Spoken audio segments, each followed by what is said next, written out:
I want to thank everyone for coming and joining us this evening. Thank you so much. My name is Nancy Teller, and I'm the Executive Director of the Richard M. Schulze Family Foundation.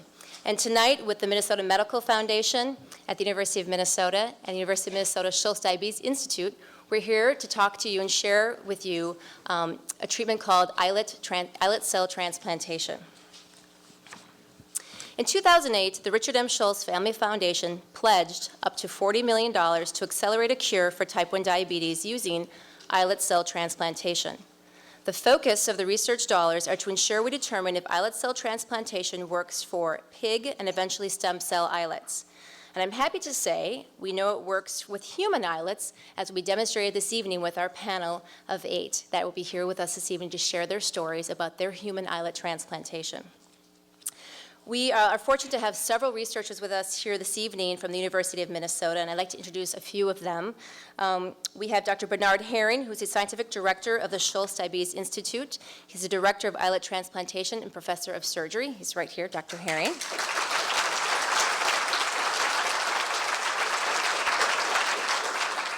We also have Dr. Sutherland, who's here as well, and he's the pioneer for pancreatic transplant as well as islet transplant, and he's just the pioneer for the University of Minnesota, so I'm so happy to have him here as well. Introduce you to Dr. Sutherland.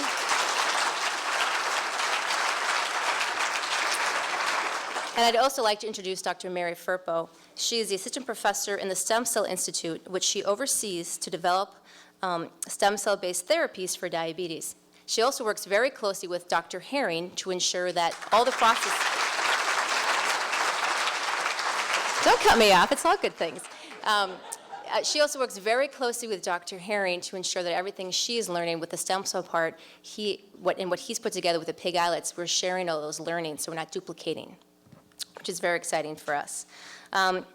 We have our 8 panelists who will be here this evening. They are here to share their stories on what it's like to live with type 1 diabetes, who many of you, I'm sure, either have diabetes or have loved ones who are living with that. They're here to share what their story is having a human islet transplant, what it was like to take immunosuppressant drugs, and then what it's like living insulin-free. So we're very excited about that. But first, before we have our panelists come, I'd like to introduce Dick Schulze. He is the founder and chairman of Best Buy Company and the founder and president of the Richard M. Schulze Family Foundation. And he's also my father. So please welcome Dick Schulze.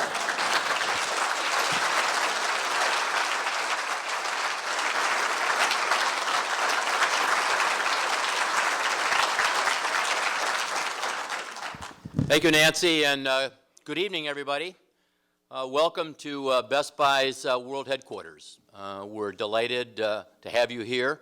As part of this inaugural communication effort to familiarize as many people as we possibly can with the progress that's being made under the direction of Dr. Bernard Herring at the University of Minnesota. A little bit about our family's foundation. We were founded about 6 or 7 years ago with the express purpose of transforming the way things happen in pursuit of goodness, wellness in human beings. Finding ways to do things in a better way, transforming from what has been either long-standing into what is new, revolutionary, and better for mankind is basically what our foundation is all about. Nancy has been in charge of these efforts and has been working tirelessly in the field of medical research as well as education. Our foundation has spent the better part of 2 years working tirelessly in pursuit of where is the best place that we might find transformation in diabetes research. It was primarily motivated by one of our daughters, Debbie, who is now 40 years of age and been diabetic for 30 years. One of the things that we were hopeful to accomplish was to find a cure for this debilitating disease. We weren't interested in participating in an area of just another level or era of treatment. There was plenty of areas in this country and others around the world that were refining, revitalizing, and enhancing treatment for diabetes. We were interested in a cure. And we came across Dr. Herring among many other alternatives that we had met with and talked with in pursuit of understanding their path and their direction. Never have we come across an individual that was more passionate about a shared purpose and who had in his own right persevered for so many years. Dr. Herring has been at the university for over 12 years, and he partnered meaningfully with Dr. Sutherland, who I presume has been decades, am I right, in pursuit of the very same objective. We just really connected philosophically, emotionally, intellectually. We candidly all want the same thing. We want to cure this disease, and we want to do it now. And Dr. Herring has put...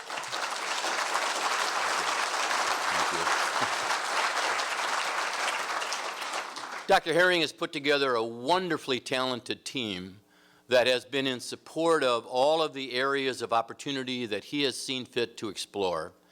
And with that, we stood up, as Nancy suggested, and made our first commitment to fund his efforts and his initiatives, saying, Dr. Herring, whatever it is you want, just ask us. We are intent on getting to this outcome. We are intent on doing it at a time in people's lives where they can actually believe that this disease can in fact be cured. You're going to hear an awful lot from him this evening about the steps that have been taken at the university, but I want to make sure that he, like you, and our family are solidly in this corner. We want to make a difference. We want to enable the university to be the bastion, the pillar of a resource that has seen fit to make this happen for mankind all around the world. We believe it's a three-step process. Dr. Herring, I'm sure you know, has already been instrumental in human islet transplantation, and many of the people that you'll hear from this evening have undergone that procedure either here or elsewhere in this country with wonderful success. They're going to talk about their own experience. Dr. Herring has been focused on what we all consider to be a bridge step in this process, which is a lower cost way to bring a high quality resolution of porcine pig islet cell transplantation to the next generation of type 1 diabetic patients. And if everything goes to Hoyle, we would hope that within 6 months' time we can convince the FDA that it's now time to approve phase 1, phase 2 clinical trials, which will allow us to bring a lower cost solution of high quality to the next generation. With that as a backdrop, we're depending strongly on the long-run expectation that stem cell research and ultimate development will be the silver bullet. And we hope it'll all come to fruition in this decade. So, needless to say, we're excited. We thank you so much for coming this evening, listening carefully to the progress that's been made. Cross your fingers, pray diligently for Dr. Herring and his team to be the people that pull it over the line. We're confident they will. And if you spread the word, stay connected, I'm sure we'll get to that end line just as quick as humanly possible. Thank you again ever so much for coming.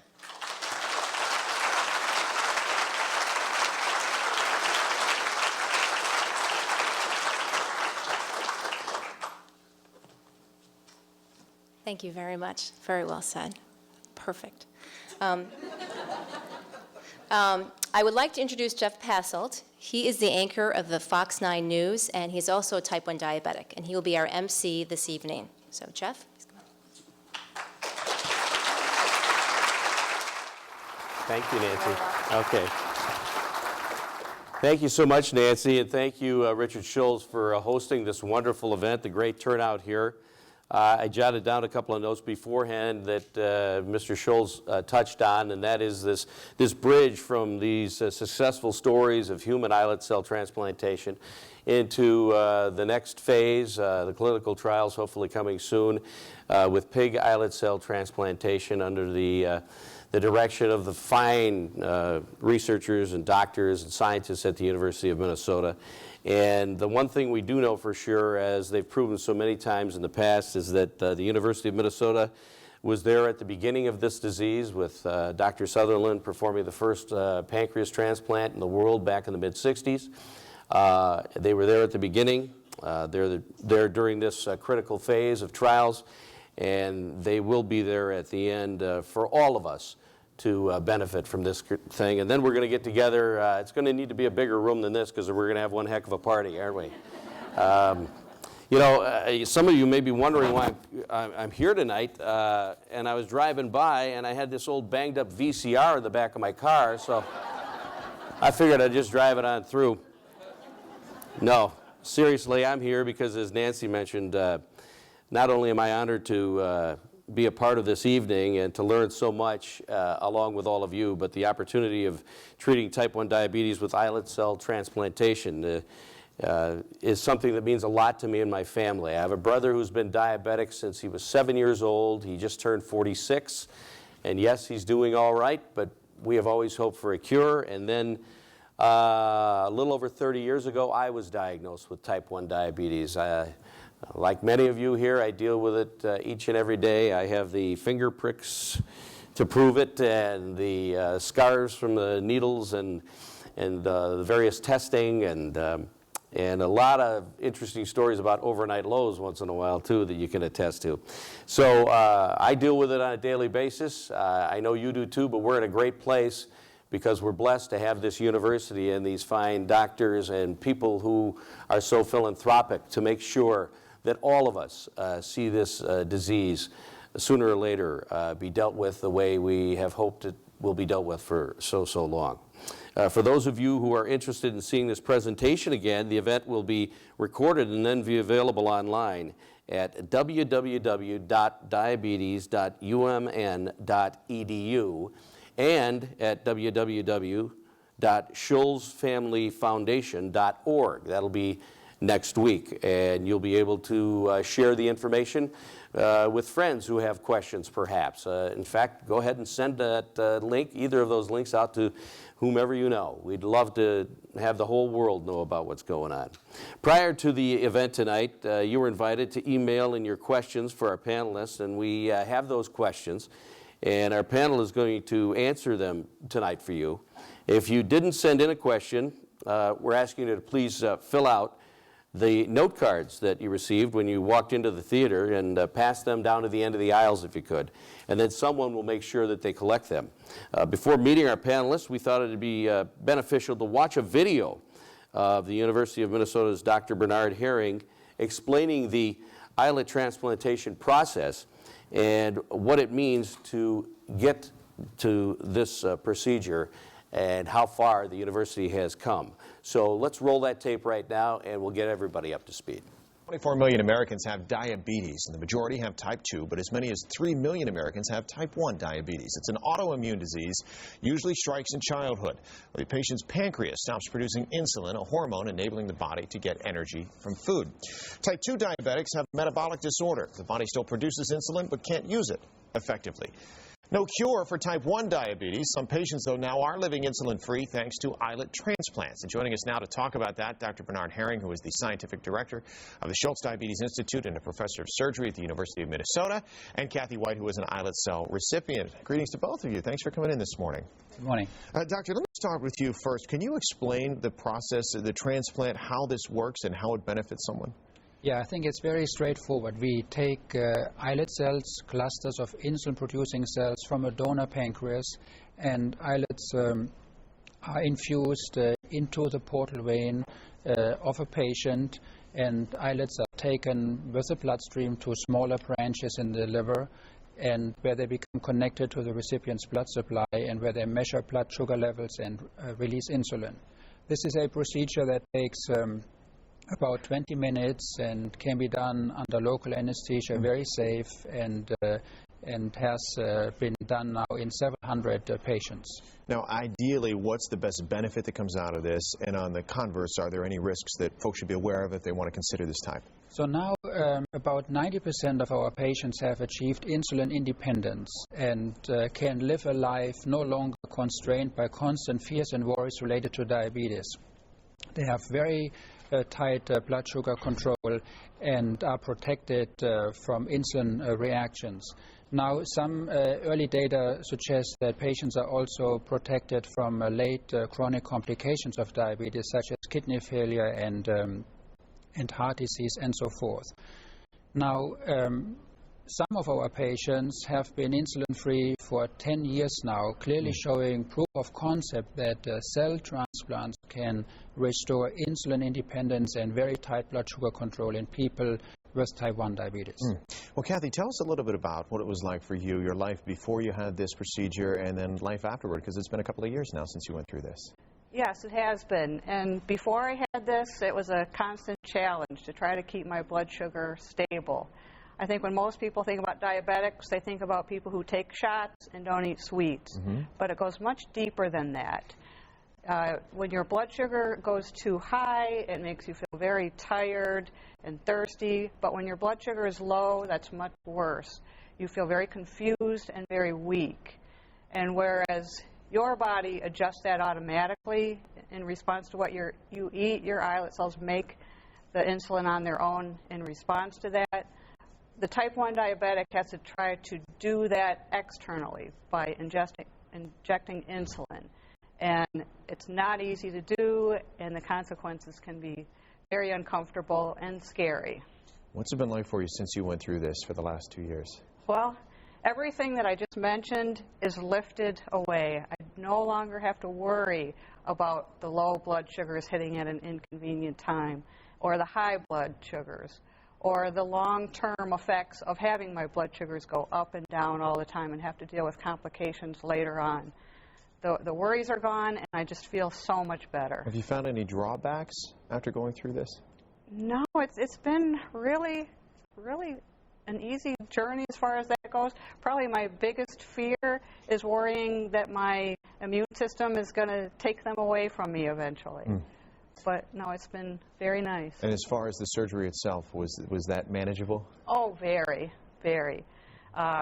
Compared to the C-sections I had for my kids, it was a walk in the park. It's a tiny incision that you recover from in a couple of days. Doctor, let me ask you, because here in Washington, D.C., we have one of the highest percentages of people who are living with diabetes in the entire country, including many of our viewers who I'm sure are interested in learning more about this procedure. Are there only certain people who are eligible for this, or how do you determine who might be able to take advantage of something like this? At this point in time, patients with type 1 diabetes really can be eligible for this procedure. And in particular, patients with type 1 diabetes who have lost their ability to recognize low blood sugar concentrations, patients who are unaware of hypoglycemia, patients are at risk of seizures, coma, or accidents, or even death. And this is a condition Kathy was suffering from before. And there are no good treatments other than transplantation for the 15% of people with type 1 diabetes who, after some 20 years of diabetes, will become unaware of low blood sugar levels.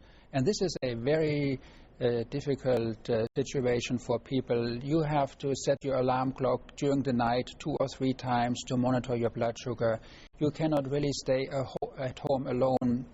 You cannot easily drive a car. You are really handicapped by this complication. So those patients with hypoglycemia unawareness and type 1 diabetes are patients who benefit. Literally, the second islet cells are infused and are protected more or less completely for years and years from this complication. I think those patients should really consider this option together with their diabetes care team. Now, as you see, we've been joined by more folks here, and this is our panel tonight. They're the walking testimonial that this research is working and transforming lives. And by way of introduction, I've asked each panelist to tell us a couple of things, in fact 3. One, the age they were diagnosed with type 1 diabetes. Number 2, how many years they've had diabetes before they had an islet transplant. And number 3, something that is unique about their diabetes journey. So we're going to begin on the very end with Greg and then go around the panel. So Greg is going to start off for us real quick. Go ahead, Greg Lee. I was 33 years old. I have had diabetes now for 28 years. I'll be 61 next month. And after talking to these folks this morning, I had a great time at breakfast.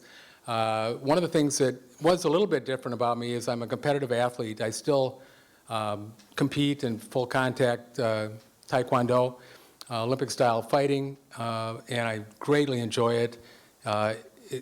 One of the things that I've gotten out of this is we don't have to age as our parents aged. Real quick, Greg, I want to follow up because you have a furry friend with you, too. Yes. You can introduce the folks to your furry friend and tell us why. This is AJ the Wonder Dog. When I had first, I'd never heard of any of this that was going on. I'd never heard of service dogs for diabetics. I'd never heard of the work going on over at the U. I just happened to go to a wellness expo, which is wellness, athletics, nutrition, et cetera, has been a big hobby of mine for 30-plus years. And I met Jane Peterson from the university over there, and we got into a long conversation. I signed up for this event. Oh, Jane's here. And she was very engaging. She's a hell of a salesman. And we had a long, long talk. She said, oh, by the way, it might be a while before you qualify, before you can have this done. She said, you should talk to Can Do Canines. And she said, okay, so who are those folks? And what they supplied me with is a dog that has saved my life once. I have to be careful I say it because I start to tear up. He's kept me out of the hospital at least a half a dozen times. I can point to something on a grocery store shelf. He'll go get it for me and bring it back. I drop my keys. He'll get it and give it back to me. None of which I need, but I've grown accustomed to being treated specially. But more importantly, what he can do is he can alert me when my blood sugar drops. So before my blood sugar, and he is trained to catch it at 54, which is a huge improvement for me because I could function in my 30s without any indication that I had a problem. And if anybody asked me if I had a problem, my immediate unthinking response is, no, I'm fine. You just leave me alone. That's the standard response, and that's what would happen when it would be absolutely untrue. Came close to dying several times with this. In fact, I remember one of the times right before that helped me qualify for him was that the first words out of the EMT's mouth was, you know, God, we never brought anybody back from a 17. And so that says it all, doesn't it? Well, it's good to see you, Greg, and Adrian the Wonder Dog. Next up is Jennifer Mackley. Jennifer, your answers to the questions. How old were you when you knew you had type 1 diabetes? How many years did you have it? And something that's unique about your diabetes journey. I was diagnosed at the age of 11 in 1977, and almost exactly 9 years ago, I went with my husband to hear a Canadian physician talk about a breakthrough in research. It happened to be Dr. Shapiro, and that night, September 17th, 2002, changed my life. Not because I qualified for a transplant that night, but because for the first time in 25 years, I had hope that my nightmare would end, and that my children would not have to live the same fate should they inherit diabetes from me or be diagnosed. But the most incredible part of that night was the understanding that there was hope for all diabetics, but even though Dr. Shapiro explained that the qualifying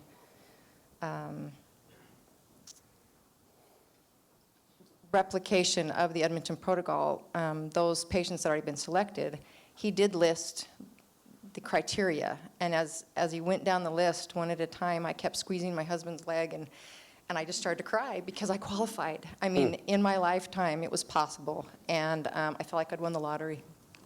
And a woman behind me was also crying and just stood up and said, thank you. I don't qualify because of my age, but I just want you to know how grateful I am to know that in my lifetime this happened. And I got to hug Dr. Herring this morning and say the same thing. Because that day changed my life, and 3 years later, I was here in Minnesota to receive my transplant. and have had 6 years of a new life. Fantastic. And you mentioned your children. How are they doing?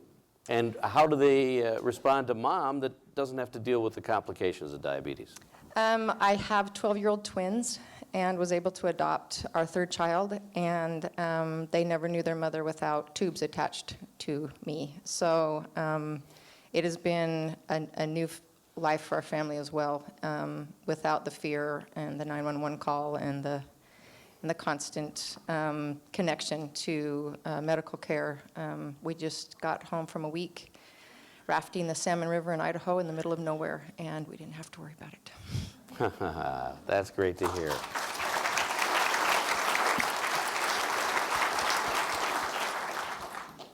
Next up, we have Melissa Mellervey to share her story about when she was diagnosed with diabetes, how long she had it before she decided on the islet cell transplant, and something unique about her. Hello, everyone. My name is Melissa, and I was diagnosed when I was 15 years old. I was diabetic for 13 years before I had my transplant. Something unique about me is that from day one with my diabetes, I was never able to sense a low blood sugar. Never. I can't tell you how many times the ambulance has come for me in my lifetime. Like Greg said, how many times I've almost died. I could function easily in my 20s. My blood sugar has dropped to 10 or below, where the meter won't even read it. To go through that as a teenager, and you're already self-conscious, to go through that in front of your peers is humiliating. And it didn't get easier as I became a young woman. To be 28 years old, going to bed with the fear, I live alone, with the fear of, am I going to wake up tomorrow morning? If someone finds me, will they find me in time? To not have that fear anymore, I finally have gotten my life back, thanks to the islet cell transplant.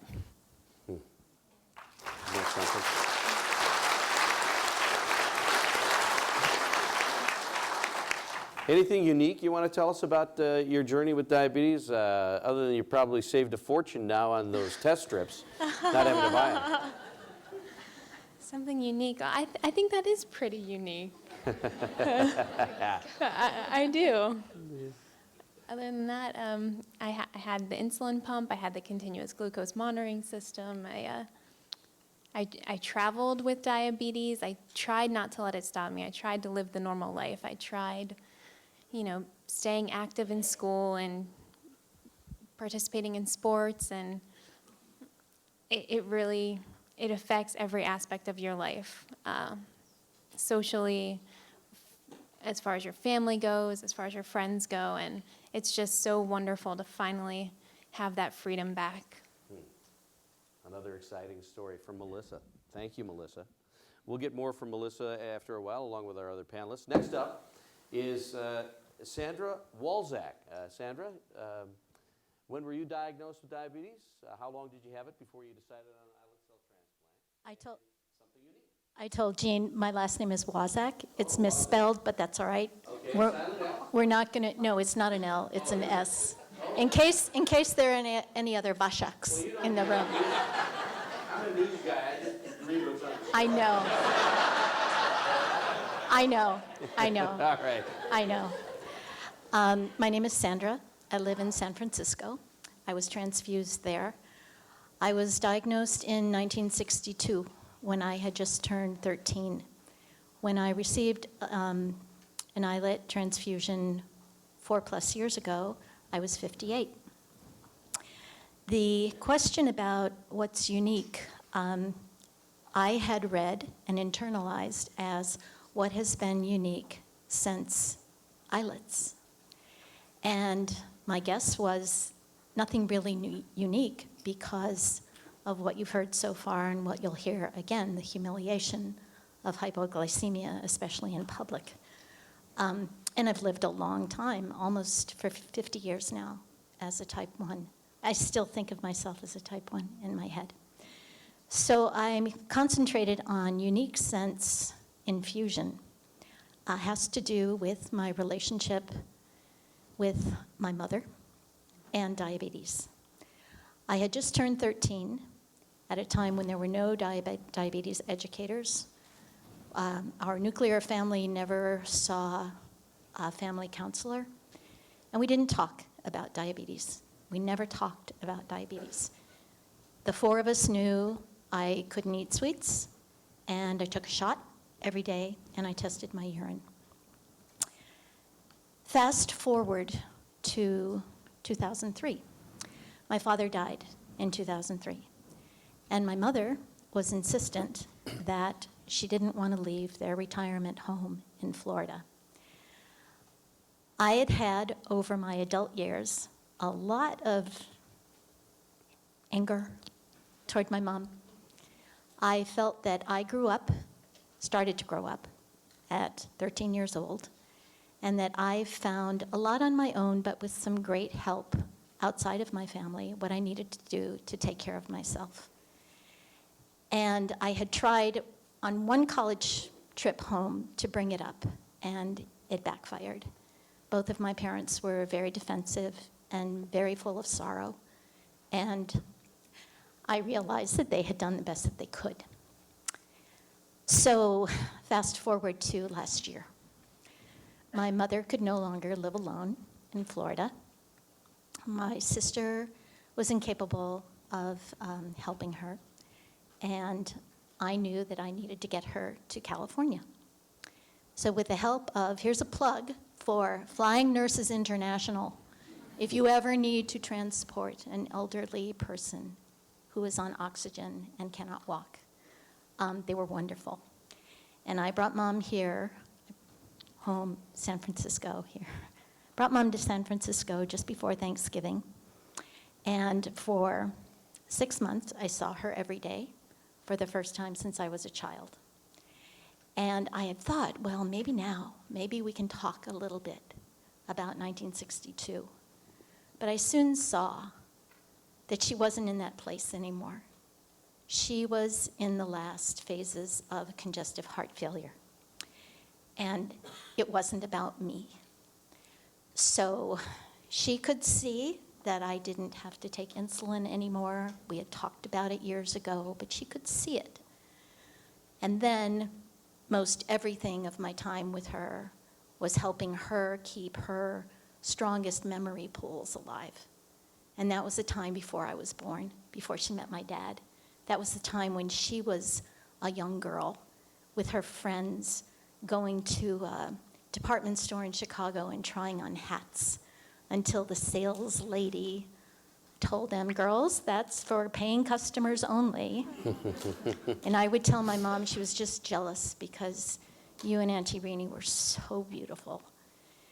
And my mother and I became friends for the first time, really for the first time, because when I was little, she was just my mom. And as I could see her body shutting down, I was with her round the clock. And about 3 days into that round the clock, I realized I hadn't tested my blood sugar. I hadn't thought about food. I think I had eaten something. I tried to stay hydrated. But the islets that were a gift to me from someone who had had someone die were now my gift to simply, purely pay attention to what was going on with my mom. And I wanted a roadmap to know what was first and what next, but there is none because we're each different. But I still think before I go to sleep that islets, my islets allowed me to pay attention, to really pay attention to something not in addition to my blood sugar, in a very important way.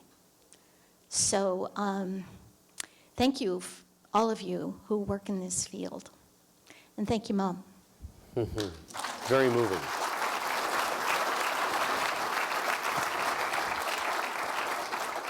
We'll do our best to zip through the rest of the panel here so we can keep everything on time. Each story is additionally moving, and we love to hear exactly what you have to say. And next up is Peter Carlin. Peter, tell us about when you were diagnosed, how long you had diabetes before you decided on the islet cell transplantation, and something unique. I was diagnosed at the age of 5 back in 1964. I had diabetes for 43 years. I had applied for the transplant back in 1993. Not knowing much about it, my diabetes educator had heard about it through Germany or Canada. So I went and applied online. And for, well, since 1994 until 2009, I hadn't heard a word from anybody down here. And then all of a sudden they called and said, "Are you still interested in an islet cell transplant?" And I said, "Most definitely." And it couldn't have happened at the best time. Like Greg was saying, the blood sugar's dropping without noticing it. I would not wake up in the morning, and my daughter was living with me, and she knew what to do, but then it got to the point where I became very difficult. I would not open up my mouth. I would not drink anything that she was trying to get sweets down. And being as smart as she is, she figured out a way to crush cookies and shove them down my throat, which would revive me. There are a few times when I was so, my dropping of my blood sugar was so bad that I wouldn't wake up. But luckily, the ambulance had never been called. Like Greg was saying, quickly I had gotten behind the wheel, and I was not having a reaction at that time. It started dropping very quickly. My blood sugar dropped quickly. I drove about 30 minutes on this country road, and my friend said I was driving like a drunken driver from one side of the woods to the other side of the woods, all across the road. Luckily, there's nobody coming, so I'd have a head-on collision. Luckily, nobody jumped out of the way or in the way. Luckily, there are no trees that I hit. And at that time, my daughter was in the car. My friend pulled me over up at a bar 30 minutes away or whatever and called the paramedics. That cost me quite a bit of money for them to come all the way up there, but that's beside the point.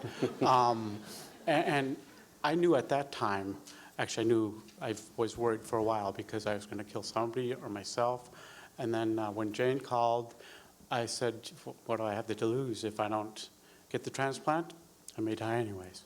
So luckily I was with a good diabetes educator that knew a lot about this transplant. She just warned me of the possible kidney problems.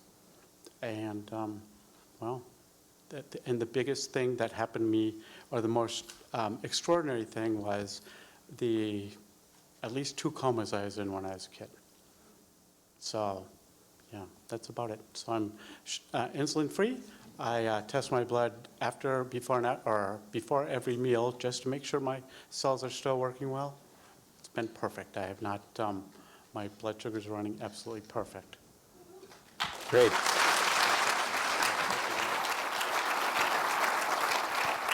I guess you could top it off by saying you'd offer a ride home to anybody who needs one too now.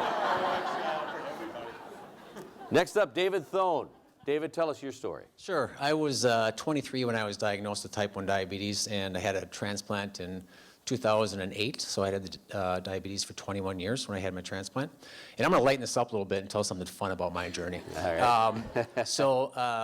I'm a very obsessive compulsive person, and I started exercising after being diagnosed with type 1 diabetes, and I really started exercising, started running marathons, and started running them really fast and got really good at them, and ran about 30, qualified for Boston for 10 straight years, and that running led to a lot of opportunities for myself and my family, including getting to go to Japan, representing the city of Bloomington at their sister city to run a marathon, joining a group called Team Diabetes, and going to many fun locations and raising money and running marathons. What's more fun than that? And as well as being a torchbearer for the 2002 Salt Lake City Olympics. And the biggest thing about all those unique parts of my journey was just all the people I met, all the people I got to deal with, many of whom I've seen in the crowd here tonight, and just a great opportunity for me to get to know a lot of people. And finally, by the way, I'm very honored and privileged, feel very privileged to be here tonight, to be a transplant recipient, and to be very, very healthy.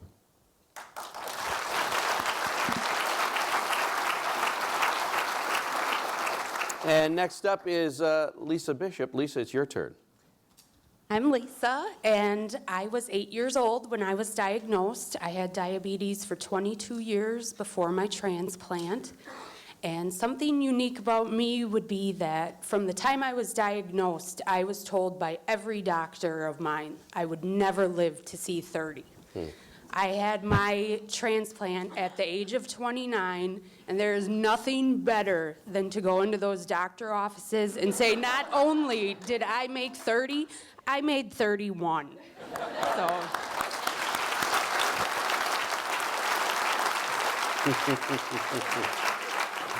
Oh, great story. And finally, our last panel member, Christine Wynn. Hi, I'm Christine. I got diabetes when I was 10 years old, lost a pound a day for a month at 10 before I was diagnosed. And I had it for 32 years before I had my transplants. And something unique, what led me to look for these transplants was meeting with my diabetic friends in our early 30s after so many years of growing close and missing each other and seeing the long-term effects.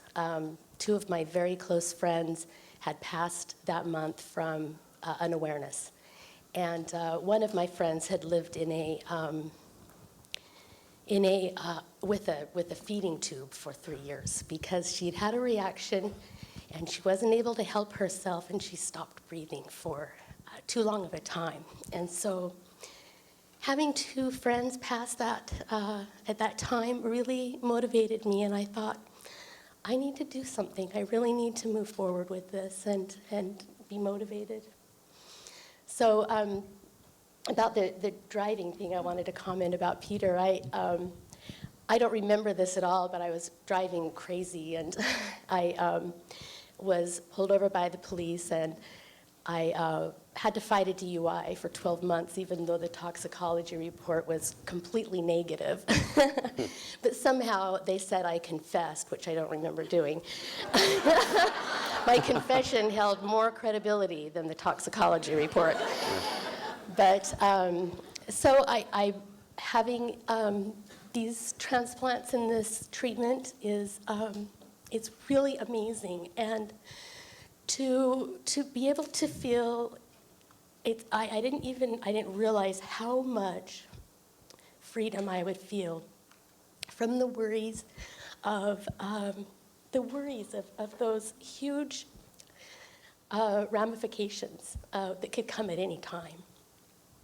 So I'm very happy to be here. Thank you.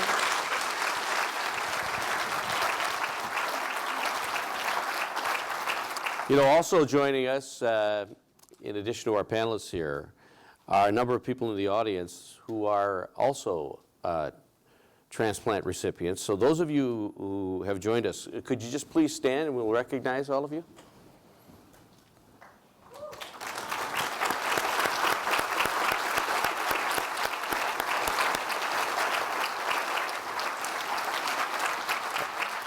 And I'd like to remind everybody that at the end of our program, not only will our panel members stay around to answer additional questions, you can feel free to direct your questions to any of those people as well. They all have amazing stories to share and a wealth of information that can help out anybody who's here tonight.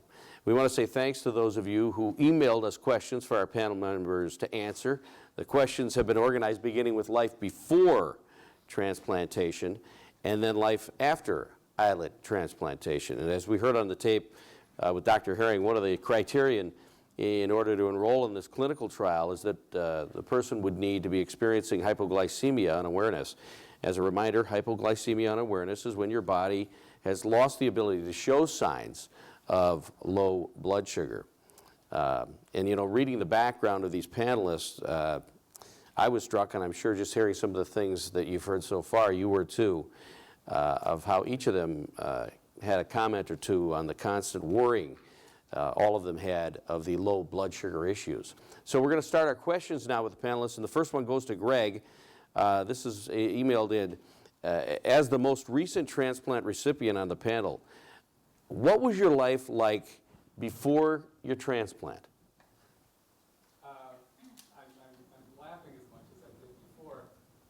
I'm laughing as much as I did before, but I have a lot more to laugh about now. In reality, I do the same things. I have the same dog. AJ, sit down. Thank you. And he takes tremendous care of me. We're trying to keep him off food stamps now because he's unemployed. But he's a very smart boy. It was a tremendous connection that I made to Can Do Canines. I feel incredibly grateful, and I have to be careful here where I don't tear up as well. I had a tremendous team helping me, Marnie and Jane and Dr. Molina and Dr. Heron. And one of the things I found incredibly useful and interesting was also the change. That's AJ's phone. Good boy, good boy. I didn't know he was into the Rolling Stones. And Dr. Heron, of course. But one of the things that I found interesting was the change in perspective when it comes to some of the natural things that you can do as far as diet, food, supplements, etc. And when I had my first conversation with them about what I was going to be taking after, there was the litany of drugs and shots and things like that. But what really surprised me was the green tea extract, the vitamin E, the omega-3s, and this is all stuff that I've known about for going on 40 years for most of it. But it was also interesting to hear that Dr. Heron, for example, is a serious runner. He's a vegan athlete, which is a difficult thing to accomplish, but he's managed it, and it's nice to see a change in that perspective as well. And then lastly, it's been particularly rewarding to not be described as the, I hope some of you are local, but the Mike Gelfand of diabetic senior dating. It's been a burden to carry. I'll have to pass that one on to Mike when I see him. Okay, Melissa, your turn. Can you tell us what life was like living with hypoglycemia unawareness and how it impacted you on a daily basis? Life was extremely difficult, extremely difficult. I had said to several of the panelists earlier, you don't realize how sick you are. You realize you're different, and you realize you're sick, but you don't realize just how sick you are until you're better. Looking back on it, I don't know how I made it day to day. I try to imagine what it must have been like for my mom and my husband to view me on a daily basis. My husband travels, so I live alone, and my mom would get up at 4 a.m. every day to call me to see if I would wake up. My coworkers, several times a week, would have to come to my rescue. My friends, anytime we would go out, all my girlfriends would always have juice boxes or candy bars in their purses. It's very difficult, but that's all you know. That's all you know. Not anymore. Not anymore. That's great. Yeah. Surrounded by a lot of love. All right, now it's Dave's turn. Dave, how did you find your family, friends, and colleagues responding to your hypoglycemia unawareness? How did they deal with it? Well, it was an education process, and every time I was around a new group of people, I had to get to know them a little bit, but I had to educate them on what diabetes was, what hypoglycemia was, and what hypoglycemia unawareness was, and if I started acting kind of weird, they needed to do something. And I heard earlier something about when people would say, you need to take care of yourself, I would always say, I'm fine. And that wasn't true. So my colleagues, neighbors, strangers were always very helpful when they saw me acting strange, or like everybody else here, I could tell countless stories of being places where you didn't want to be, not having what you needed, and being unable, and relying on somebody else. As far as my family goes, my wife and I educated our kids as well. As young as 3 years old, we started teaching them about what they had to watch for with their dad. And having your 3-year-old take care of you when you're in your 30s is a difficult thing, and I expect them to take care of me someday, but not when they're 3. They always had this innate sense in them to look at me and say, "Dad, you need something to eat?" And I'd say, "No, I'm fine." And they were always right.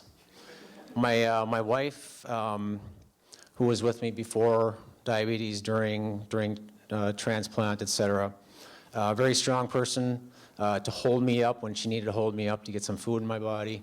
Also a very strong person mentally to take care of me at times. Again, that's not always the easiest thing to have your wife having to take care of you. And not only was my family there physically, they've always been there emotionally. When I put myself in a difficult situation of a low blood sugar, maybe embarrassing myself, maybe putting them in danger or myself in danger, they're always there to put their arm around me and say, "Dad, you're going to be fine." Great.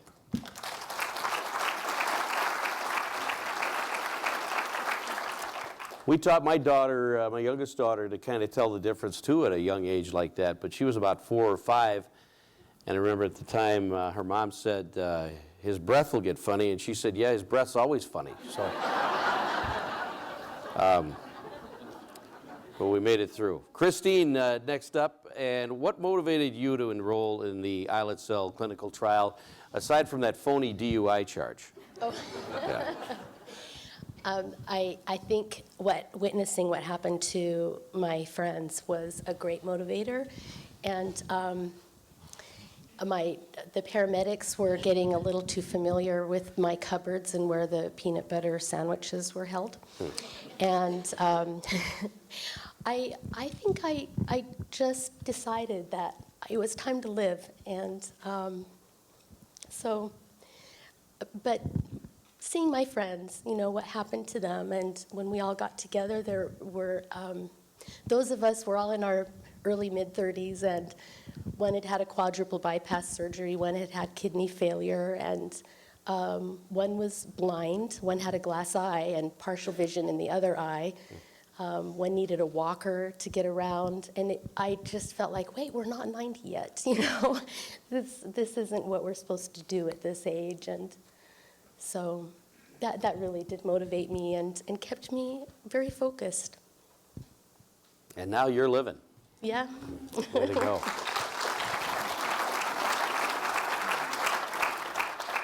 Lisa, we've been told that your mother wasn't particularly in favor of you having an islet transplant, so can you tell us a little bit about those conversations? It wasn't that she was against me having the transplant, it was just the immunosuppressants and all the things that could come with having the transplant that she was concerned about. Because being hypoglycemic unaware creates such a stress, not just on the diabetic, but on their loved ones. I wish some of the loved ones were here to tell stories about what it was like to live through those episodes. So she was concerned that something like my kidneys would end up failing, and is it worth putting other family members through more stress to watch me just end up getting worse? But now that mine is a success so far, she couldn't be happier that I had it done. She said everything about me has changed. I'm a much happier person, and so she's glad I did it in the end. Great. Lisa mentioned the immunosuppressives, and so right now we're going to talk about the immunosuppressant drugs required for all who have had this procedure. Dr. Herring, if you could, we're going to have you come up here and explain what the drugs are and why you need them, and then some of the side effects that have been mentioned here too.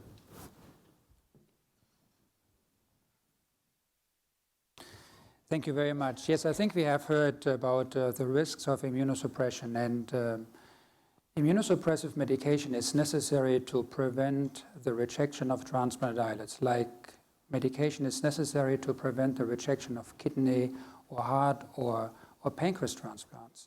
Immunosuppression is also necessary to prevent recurrent autoimmune disease. Autoimmunity caused diabetes in the first place.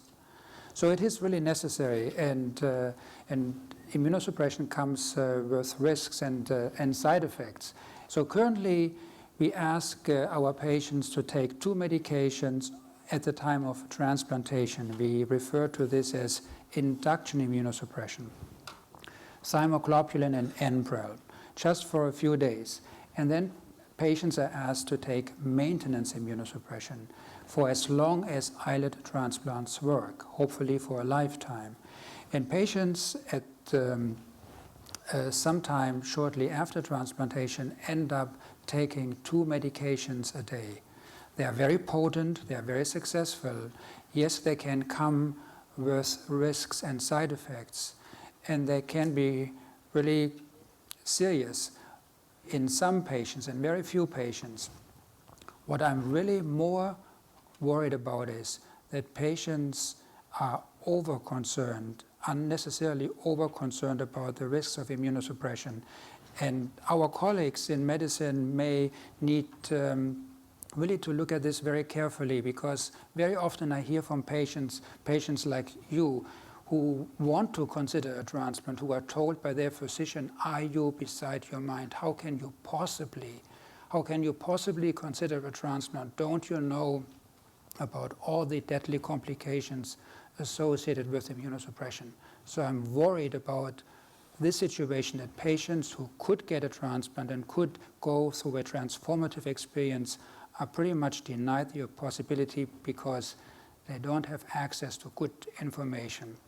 That is why I believe this event is so special and so important, because we help educate and you can receive information firsthand. And this is why I feel so strongly about this evening, and it makes a big difference. Thank you very much.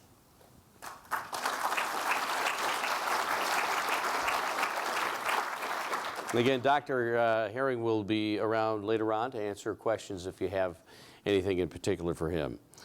Next up, Sandra, and I'd expect that the immunosuppressant drugs cost a lot of money. In fact, ironically, one of the interviews we're doing tonight on Fox 9 is with a doctor about prescription drugs and people who are having a tough time affording them these days. But since this is a clinical trial, who pays for the drugs? How long will they pay for the drugs? And what are the other costs that you have? I can only speak of the program in San Francisco. I came off study at 3 years post-transplant. The drugs were completely covered for those first 3 years. At 4 years, I had a prescription written and submitted to my insurance company. A lot of you have mentioned Myfortic, and I believe there's a generic Celcept. I think that's true. I'm still on Myfortic because it's coated. It's a little easier on the stomach. I have excellent insurance. Both my husband and I are California state employees, and although we're the new targets, we still have good insurance. So a 3-month supply of 700 milligrams of Myfortic twice a day costs me $25 a month. So I'm one of the lucky ones. That's good coverage. Encouraging to hear that, too. Greg, what was the most difficult part of this process for you? Grab the mic.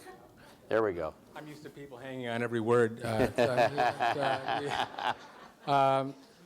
One of the biggest things for me was all of my buddies would joke about it, that I was Mr. Natural. And for me, it was a big shift to go to this type of approach because I somewhere in my mind I figured I'm going to beat this somehow, some way. In fact, it was a goal I had written. I decided, you know, I'm gonna drop some weight. I was competing at 205 pounds. I'm only 5'9". I said, well, maybe it's time. So I lost 30 pounds, and my insulin dosages were decreasing. Small numbers, small mistakes. So I was getting away with some of it, but I wasn't moving off the dime.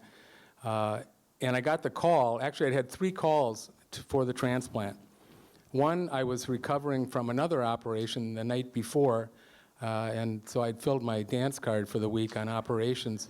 The other time I had a cold, and then the last time I was seriously considering not doing it because I just was so concerned about the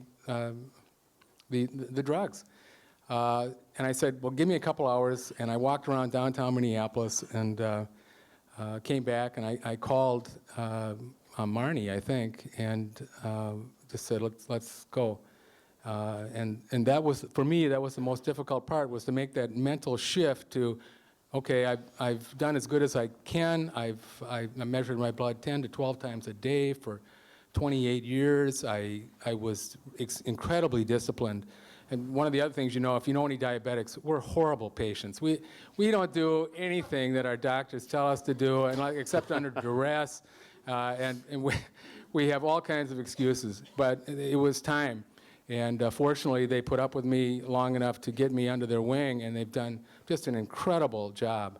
Again, another one of the reasons I'm so dang grateful for what all you folks have put together for us. It's just incredible.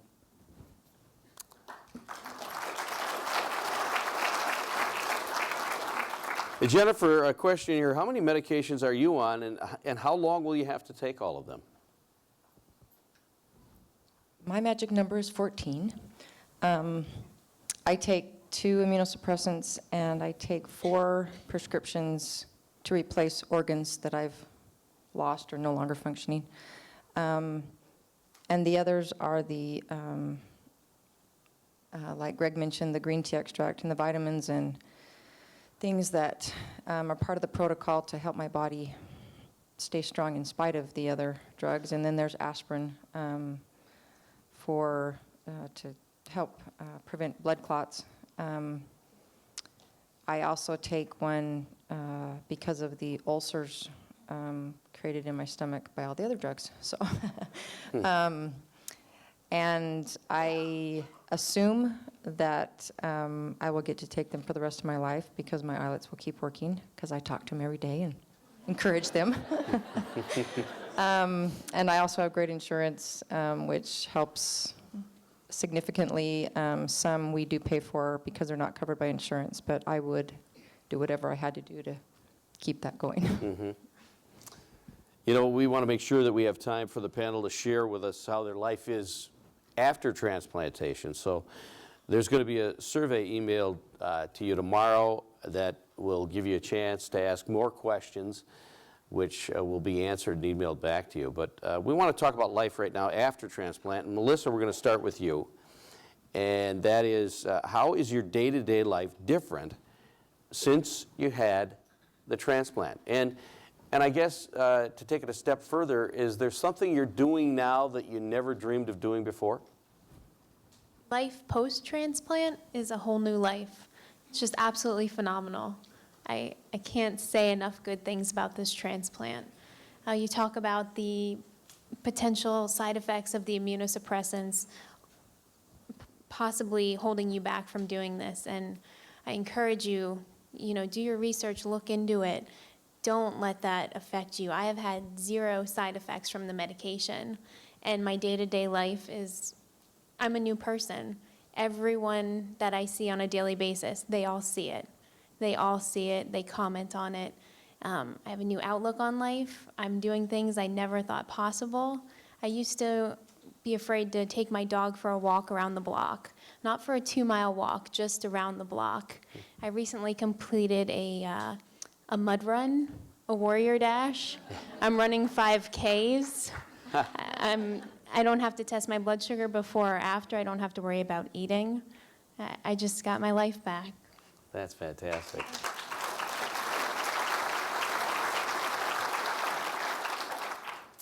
Dave, the question here is, how different did you feel physically since your transplant? The difference was astounding. The energy level that came back with the transplant was something that I never expected. First of all, I used to set 2 alarms at 2 o'clock in the morning for 15 years and got up and tested my blood sugar, and if I wasn't able to get up, my wife would do it for me. So not having to get up every single night for 15 years really, really makes a difference on how much energy you have. When you add to that the fact that this monkey on your back is no longer there, like Melissa was just saying, you don't worry about walking out the door, you don't worry about driving, you don't worry about taking your kids to a game. All those things are gone, and so everything is just much easier for all of us. Could you tell right away when you had the transplant? I mean, was it immediate? It was not immediate. You know, you're trying to recover from a minor surgery. You've got a whole bunch of drugs still sitting in your body from the surgery, so that it wasn't immediate. As far as the islets go, that was pretty quick, though. We could see my insulin dosages go down within a week. Within 4 weeks, I was rid of my insulin pump. And while an insulin pump was a great piece of medical technology, it was really great to be done with that after 15 years. And when I had that first low blood sugar or insulin reaction about 2 weeks post-transplant the first time, that was kind of like a party at the Thone House. I mean, it was a great night. It was something I hadn't felt in many, many years. And the pain from the surgery, minimal for you? I guess you couldn't compare it to a C-section, so. Unfortunately, no, or fortunately, no, I can't. No, the pain was pretty minor, pretty small incision, recovered pretty quickly, and was pretty antsy within a few days to get back to the normal exercise routine and things like that. So the pain was very minimal. Great, great. We have more questions that we want to get to now. I already asked about the immediate change. Maybe we'll start at this end and kind of work our way down randomly. What was your experience like going through a clinical trial versus being treated by a routine doctor's appointment? Christine, can you talk about that a little bit? This was very shocking for me in a good way. I had been in a hospital before where I needed blood and I felt very weak and I was barely hanging in there. But the nurses were a little bit confused about which type of insulin to give me, and so they were about to give me 18 units of fast-acting insulin instead of the Lantus. Oops. And I was able to, ask them, well, what kind of insulin is this? And there's 5 units of air in here, and maybe we could get rid of that. I've been in the hospital before where their meter cannot read my blood sugar. It just says low. I feel perfectly fine and ready to have a logical conversation about how we should approach this. And they are willing to wait for 25 minutes for life flight to come in, and my veins had collapsed and no one could seem to get an IV in. And so they said in 25 minutes they'll be here, but it's against their policy to give me something to eat because I could choke.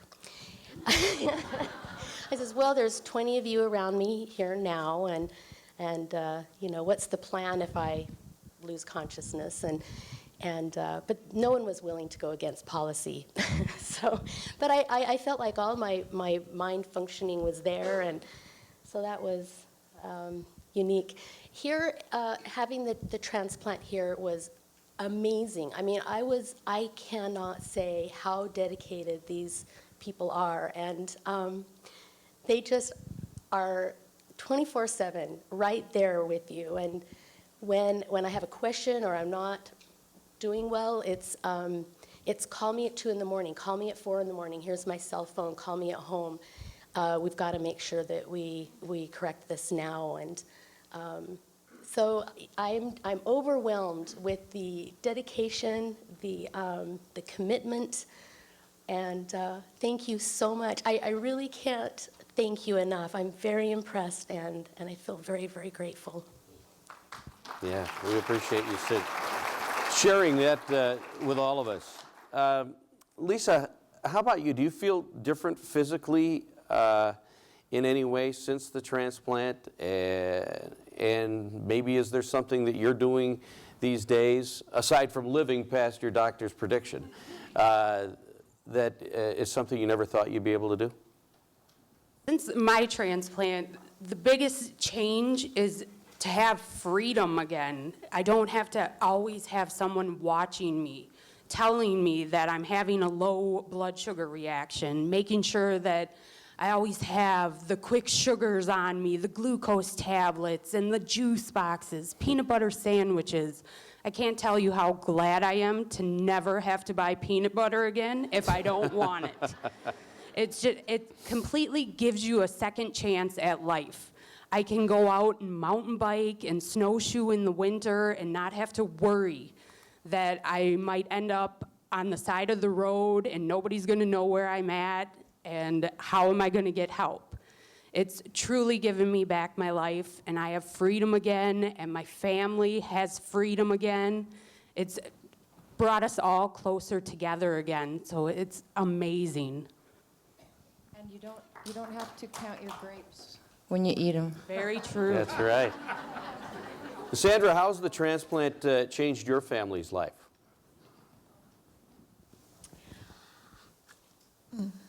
I, in large part, decided to tell the San Francisco people to count me in to start the evaluation process, more for my husband than for me. I was one of those who didn't want to deal with anti-rejection drugs. The devil I knew was more comfortable than the devil I didn't. What has changed is that David doesn't worry before bed.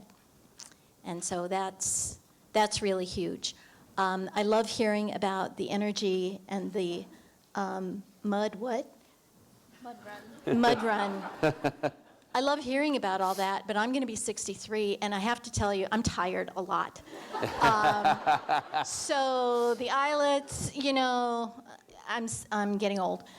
But freedom, of course. My family is thrilled. I don't remember quite so vividly anything else because it's been such a long time. I have insulin in my hotel room because when I go away from home, I could reject, you know. I was such a compulsive diabetic, and I'm still a compulsive recipient.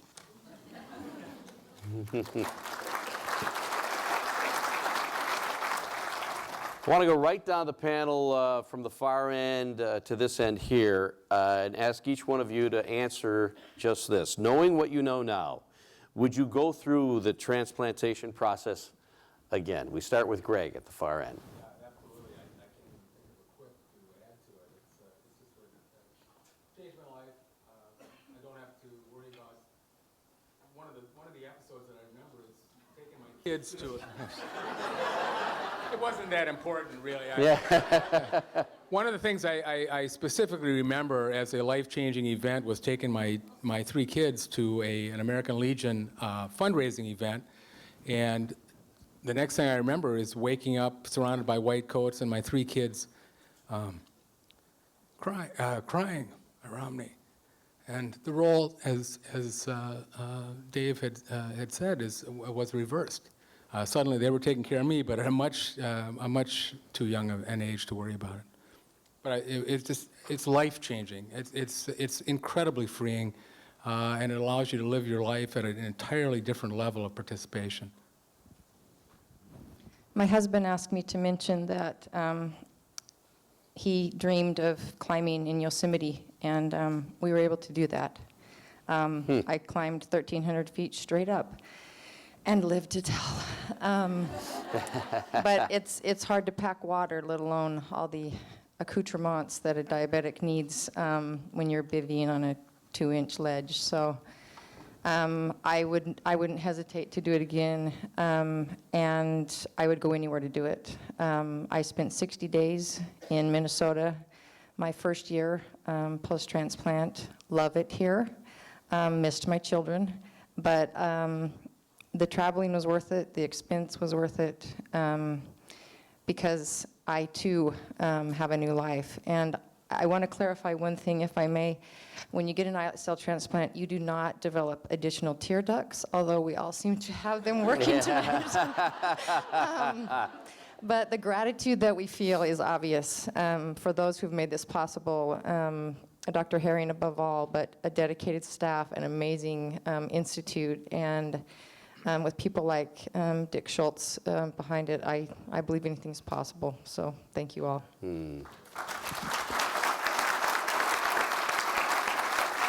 Melissa, your turn. I think that's a given, pretty much. In a heartbeat. There's no thought about that. If the transplant had been successful only for 2 days, that would have been 2 days to live diabetes-free. Who wouldn't want that? Simple as that. Well put. Well put. Sandra? Yes. And a quick note that UC is no longer doing islet-only transplants. They're still doing islet after kidney.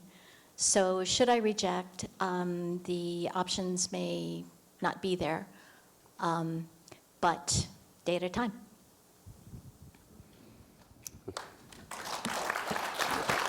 And Peter? I would do it again in a heartbeat. I'd gone through a lot of problems with my transplant and afterwards. Sandra's ordeal with the UC closing, there's Minnesota. Yeah. We have the greatest team here at the U of M. Dr. Here, here. Gunn, all of our workers, Dr. Herring, they're all wonderful. So there you go. It's just a hop, skip, and a jump. I would do it again in a heartbeat, like everybody said, freedom. I had always hidden my diabetes and never told anybody about it, or very seldom. So therefore I kind of had problems with that. I did have a problem with my transplant. If anybody goes under for a transplant, make sure you tell me you have sleep apnea. Otherwise, you may have a little bit of lung problems. I found that out from experience. So I was in the hospital a little bit longer than the 5 days that they expect you to be in there.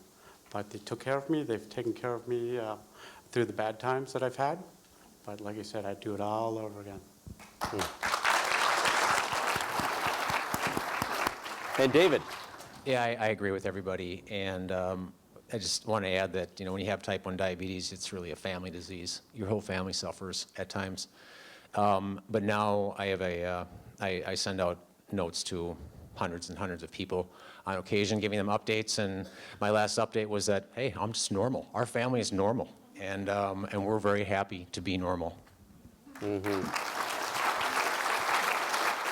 Lisa? I agree. I would do it in a minute again. And if 1.5 years was all I got out of this, it was the greatest 1.5 years of my life. I would do it in a minute. Yeah. And Christine? I don't know of a challenge that I wouldn't take on to have this, and I would definitely do it again. And it's a real blessing.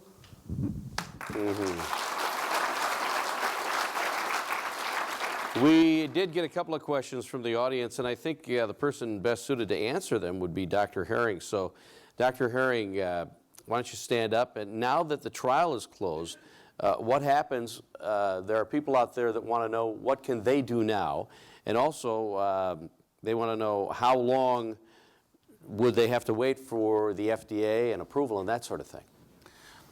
Yes, I think now, just last week, as a consortium, we enrolled the very last patient into the licensure trial. So 48 patients have now received a transplant as part of this licensure trial. So now we have been very successful, and we have completed enrollment much faster than we thought we could do so. And the good news is, in 1 year from now, we will also have completed follow-up and we have all data in to submit our license application to the FDA. And everybody assumes that given the success we have accomplished, FDA will really grant a license to manufacture and distribute human islets, and a doctor can prescribe human islets for therapy as currently only insulin is available. And we believe in 2013 islet transplantation will be considered practice of medicine and will be available. But now the question is what...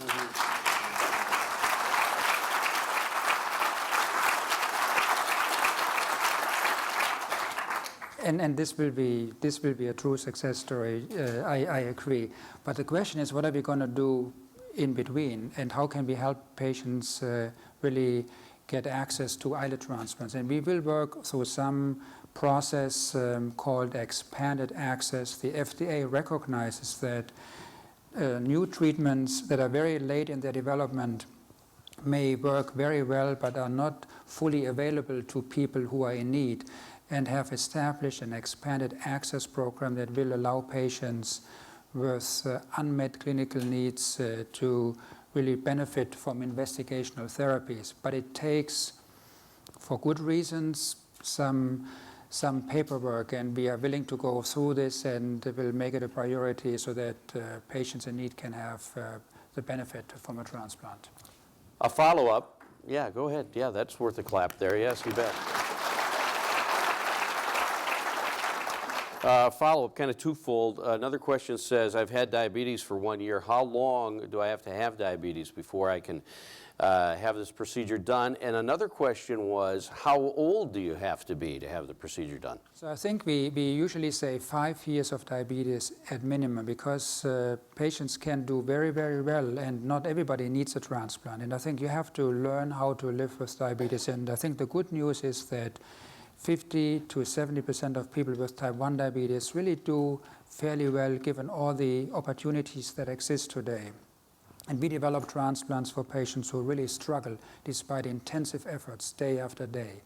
So now your second question, patients need to be 18 at this point in time, but no older than 65. We believe there's no scientific reason for this policy. And there's no reason to deny someone who is 66 access to an islet transplant. So we want to challenge this. We really believe there's no rationale for doing so. And I also believe very strongly children could benefit most from an islet transplant. So we will really make every effort to improve immunotherapy to the point that it is considered really safe, so that children can really enjoy the benefits of transplantation and their families, because nobody will really need it more than children who struggle. Mm-hmm. Hear, hear.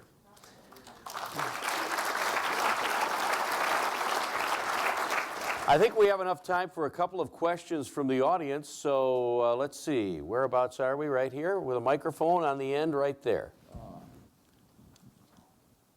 Is it on? It is now. I watched my mother die 48 years ago. I was 9 years old. I did not know she had diabetes till after she passed away. Let's make this not a diabetes symposium, but let's conquer that dreaded disease symposium. Thank you. Mm-hmm. Nice comment. There's a question way in the back, a hand being raised back there. A woman, yep, go ahead. Let's get a microphone to you. We'll get a microphone to you. Said hopefully you're pointing to me. First of all, I just want to say the quiver in your guys' voices really touched. I've been a diabetic for 13 years, and I'm 22. But I just want to know what it's like to not have to think about every meal you eat. For you who runs a marathon, I trained for a year to run a marathon, and sorry. That's okay. And now I'm training for a half marathon, and it just means so much to the young community out here to hear from you guys, and I'm now a pediatric nurse starting yesterday. But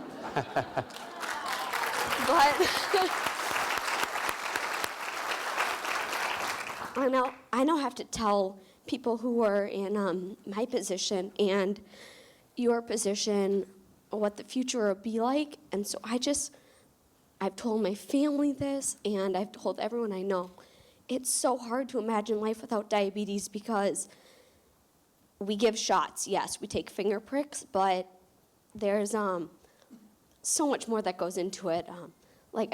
All you guys shared, what happens when you go to sleep at night and you get low?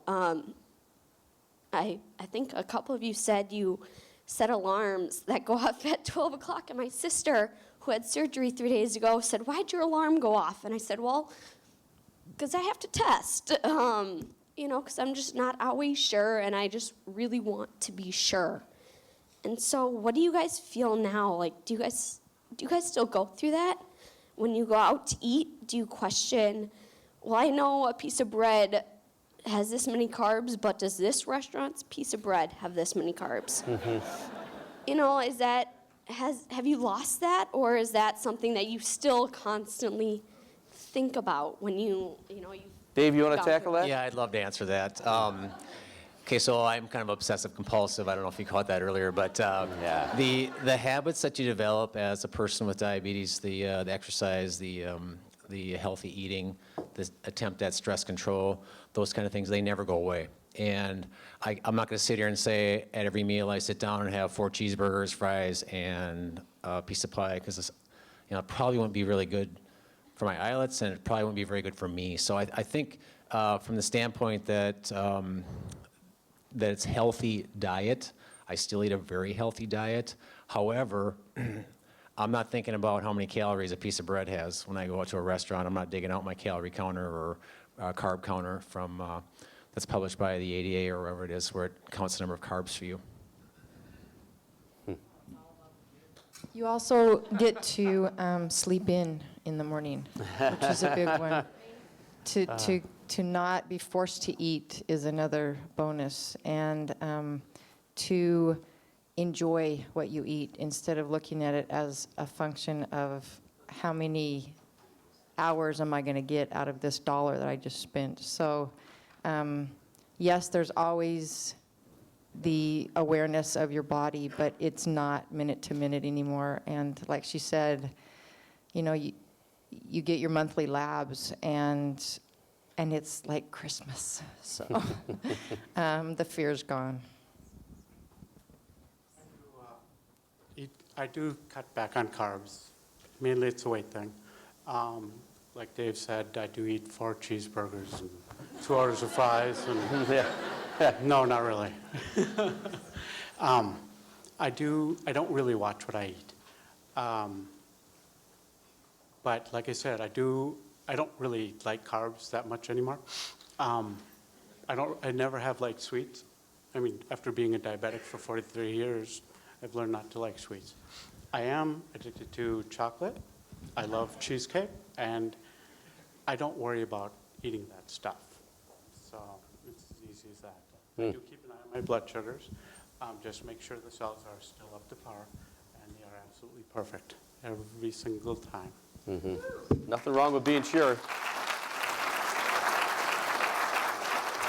Probably time for one more question in the audience. Right here on the aisle, I saw you raise your hand quick, so we'll go to you. Hi. If I can sit, would that be okay? That's fine. All right. I'm 46, and I was diagnosed at age 20, and so I've been diabetic for 26 years. I'm a single mom with 2 teenage children, 17 and 14, and a loving family. But I still, after 26 years, don't know how to ask for help.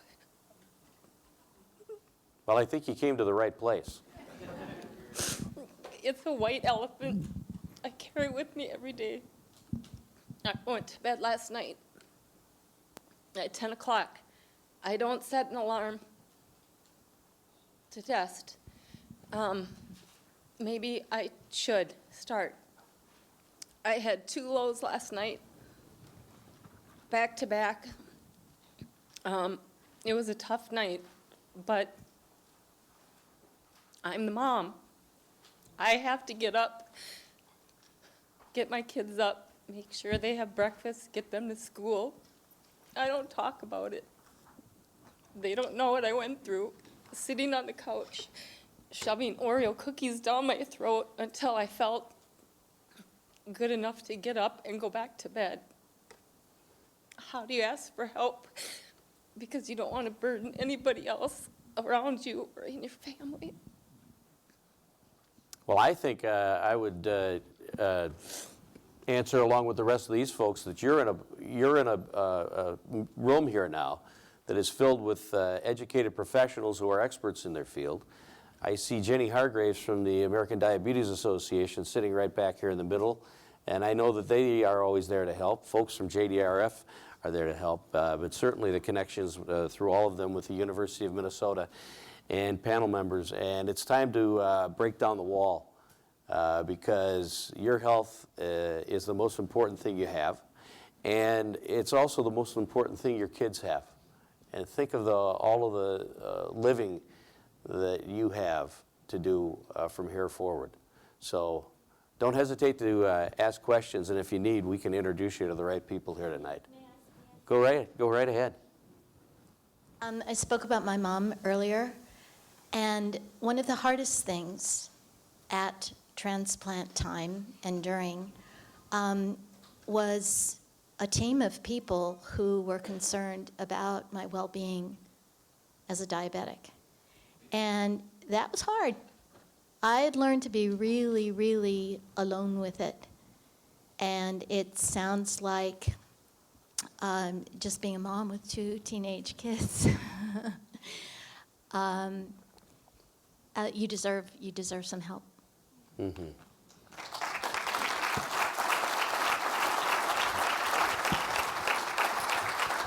Go ahead, Peter. Don't worry about burdening people. The burden is taking care of your family. Make yourself well so that you don't have to worry about yourself and your family. Ask questions. That's about it. Mm-hmm. Amen. Yeah.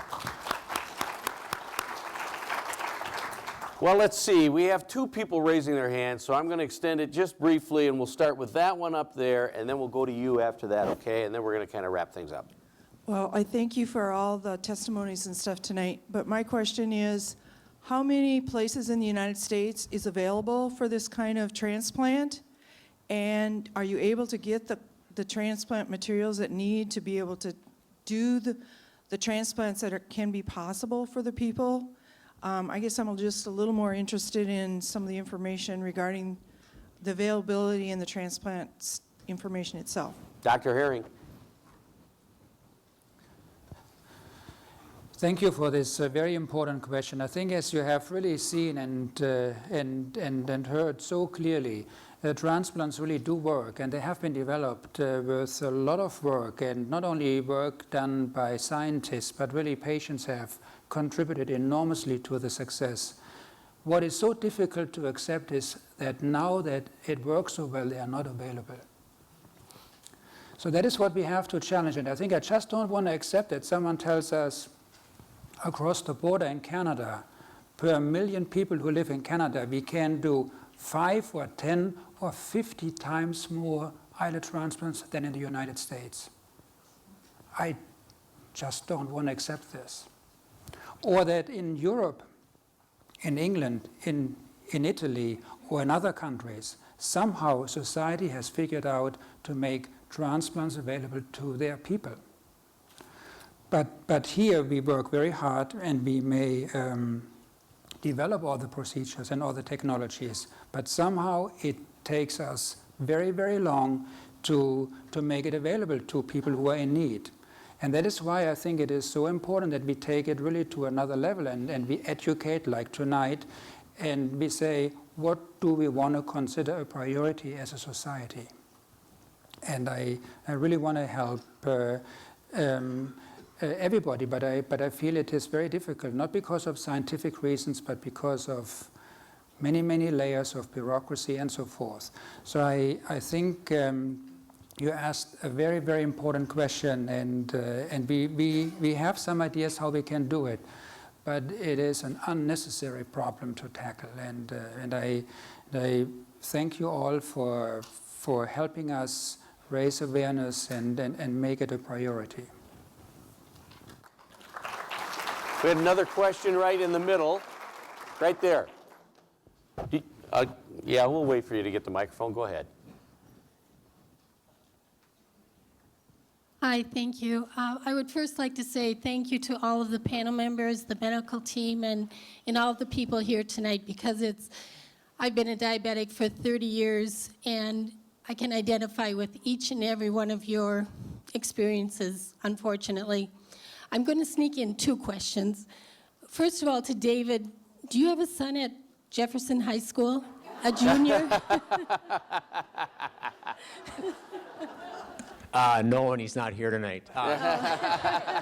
Yes, I do, and they're both here tonight. Okay. Well, I would love to talk with your son, because last year my niece, who was in his class in health, invited me to come and speak about diabetes.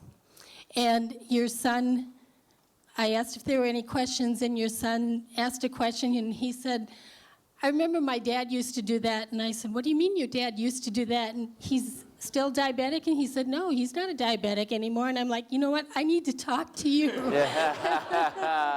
So thank you to your son for, speaking up. But there you go. My question is, my husband actually wanted to know this question. And the question is, what were your A1Cs before your transplants? And some of you mentioned what your A1Cs are now. But I know highs and lows and, ups and downs, and the A1C numbers are awful in my world. I'll start with this, or with that one. My A1Cs, I believe, are actually lower before my transplant. And the reason is because I had so many days, nights, weekends, whatever, lingering around 30s and 40s. And so while the A1Cs were lower, it certainly wasn't healthy. Mm-hmm. Post-transplant, 6.2 to 6.6, somewhere in that range. I find that to be an interesting question as well, because my A1Cs in some instances were better before. I had a 5.6, and then I just had a 5.7 after the transplant. But again, didn't have the wild swings to achieve that. And like Dave, I spent a great deal of time in very dangerous territory to achieve that. But in my twisted reality, I thought, oh, this is a good thing. It is a good thing, and in a lot of ways it was, because it allowed me to qualify for this. But I had to take a lot of risks to get there, versus after the transplant, when I don't have any lows, and I also don't have any highs. My average blood sugar now is 90. My lows are about 85, and my highs are about 95. My worst A1C before my transplant was 11.3 in the hospital in law school. Just imagine the stress there. Post-transplant, it was 4.7, and it's leveled off at 5.6, 5.7 now. I just had my transplant 6 months ago. Since then, I have not had a single blood sugar outside of the range of 80 to 120, and my most recent A1C was a 5.1. Sandra? My all-time high when I was in my 20s and no home glucose monitoring was a 13-something. I was able to bring that down with education, hovering. The best I ever did on my own was 7, and now I'm 5.4 for the last few months. Peter? Previous to transplant, my A1Cs were anywhere between 13 and low 4s.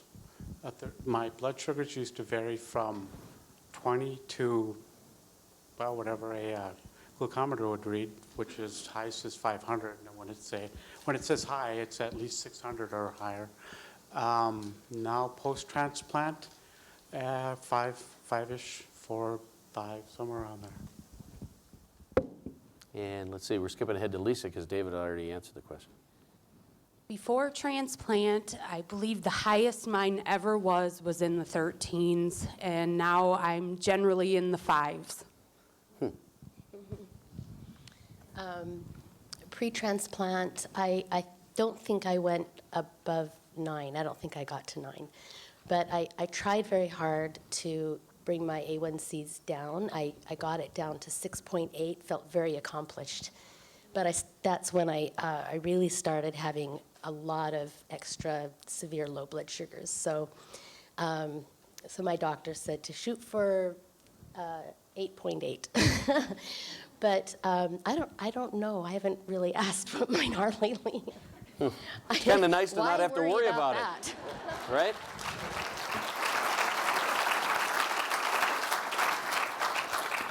Okay, wait, I promised to take your question. I don't see a mic in front of you, so you'll have to speak up. Can you do that? Or here we go. Microphone's on your way. And then we'll do one more over here. And then if you have any other questions, you can get them from the panel in the back or the other experts here. Actually, this is not so much a question, but more like a huge thank you. I was lucky enough to also have an islet cell transplant here in 2004. At the time, they didn't do them in England, so I came here. And all I can say to everybody who does the research in this, the doctors who push this, thank you. Please keep going. You have no idea when you sit in your lab and you work on what a difference you make to people like the panel and me and my colleague sitting here. Thank you so much for absolutely everything that you did for us to give us back our lives. Mm-hmm. One more right there. Hi, my name is Quinn Nystrom, and my younger brother was diagnosed with type 1 diabetes when I was 10 years old, and or when I was 10 years old, he was 5, and so from that moment, I made a commitment that I was going to do anything that I could to help find a cure for diabetes. Little did I know, 2 years later, I would also be diagnosed with type 1. But it's still my goal to have Will achieve his dream, which has always been to be a commercial airline pilot, which he can't do. And so I guess what I want to know, and first, I guess an extreme thank you to all the work that you guys are doing, is what can we do? So, you know, maybe I don't qualify, or maybe Will doesn't qualify for an islet cell transplant, but what can I do as a diabetes advocate who wants to get a cure for diabetes for the 27 million Americans who suffer with this? I want to do whatever I can. If that's going out and hosting events to get people to check a box and say, we will be donor transplants, if that is raising funds for your foundation, I want to do whatever I can to do it. And if there's any suggestions or action steps that me or anybody else in the audience would like to do, I'd be the first in line. All right. There are a variety of people here tonight in attendance who do a lot of fundraising for this cause specifically. And I'm sure they'll be in the back to answer your questions once we wrap up the official part of the program here as well. In addition to Jean Gorell here, who is with the University of Minnesota Medical Foundation and can steer you in the right direction, and some other folks too. So now that we're wrapping things up, I want to remind the panelists and the other doctors and people involved that after you're in the back and answering the questions, please make sure that you come back up front, because they want to take a real nice picture of everybody here, okay? We don't want you to be left out of the picture here tonight. I want to thank you all for coming, and thank the panelists for sharing their stories. Let's hear it for them.